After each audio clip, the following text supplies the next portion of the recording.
everybody, Mrs. Wants here. Today we are talking about repetition in writing. This is going to be part one of two parts, and today we are focusing on intentional repetition. This video will go pretty fast, so feel free to pause if you need to, and here we go.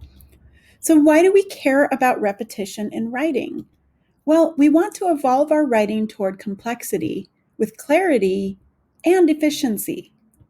The definition of repetition in this case is a word that repeats in a sentence or paragraph for better or worse. And today we are going to be talking about for better.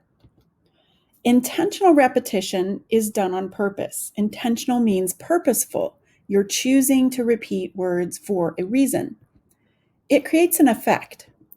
It could create rhythm, mood, attention, and some other things, but these are the three we'll focus on today. So rhythm is like a pattern of sound. As you can see in this peacock by Ricardo, there are colors in the tail that repeat in a pattern, like weaved in certain order. Well, writers do that with words to create a sense of sound, just like in music. We're going to look at one writer that did this superbly, Martin Luther King. Martin Luther King was a civil rights advocate, as you probably know, and he gave a speech called I Have a Dream in 1963. During this speech, he used repetition exquisitely to create a sense of rhythm. We're going to look at one of the last paragraphs in the speech more closely.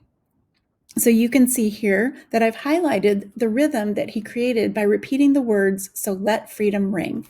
Let's take a listen at what it sounded like on that day.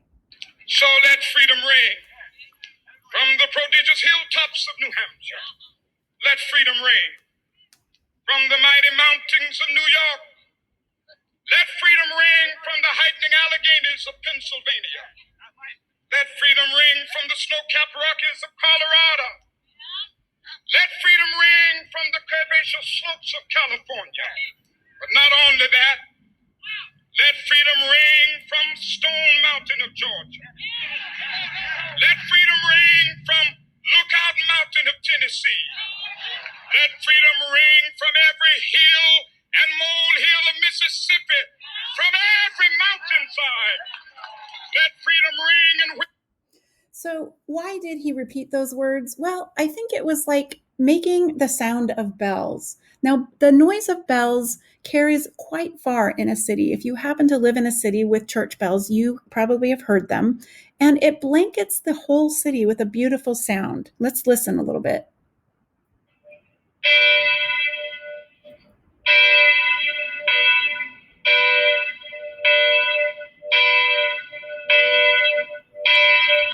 So Martin Luther King is wanting to evoke the image of, just like bell sounds traveling across the city, he wants this idea of freedom to travel across the entire country and blanket all parts of the country so everybody can hear it.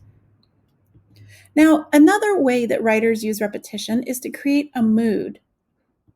So here we have a small paragraph. Let's go ahead and read it.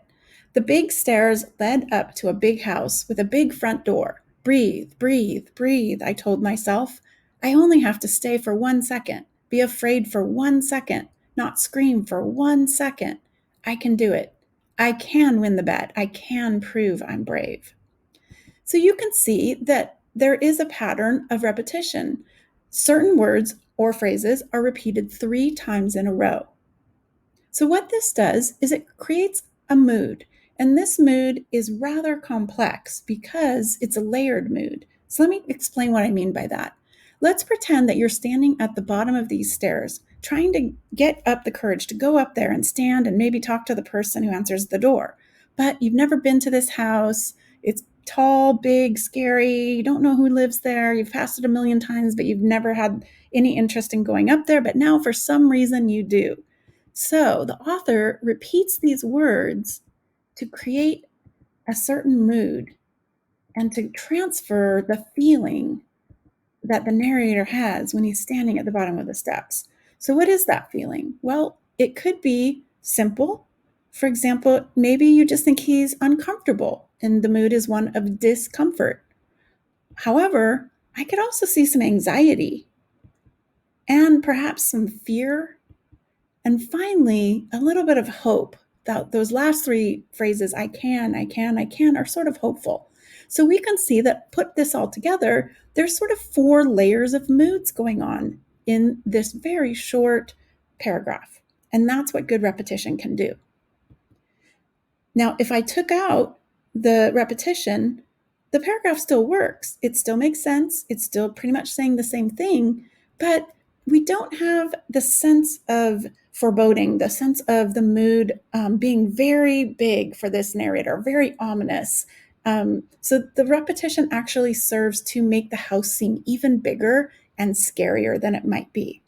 So a third way that authors use repetition is to call attention to something. For example, maybe they're going to make a point indirectly through repetition. In this case, here's a sentence. Almost nothing was more annoying than having our wasted time wasted on something not worth wasting it on. You can see that the author has used wasted 3 times. Why would this author do this? Well, by using wasted and wasted and wasting, we are wasting time reading this sentence. The author is indirectly making a point through purposeful repetition in order to play a joke on us, just like this little sign. It's an example of wordplay or verbal wit or humor. And that is what authors can do by repetition when they use it intentionally. So to recap, intentional repetition is rhythm, mood, attention, and other things.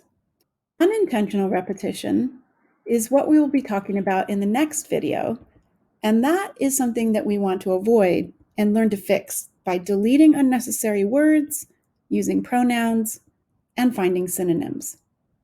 So that's it. We're done. You can go on to practice and feedback. Scout says good job and the end, and we will see you next time.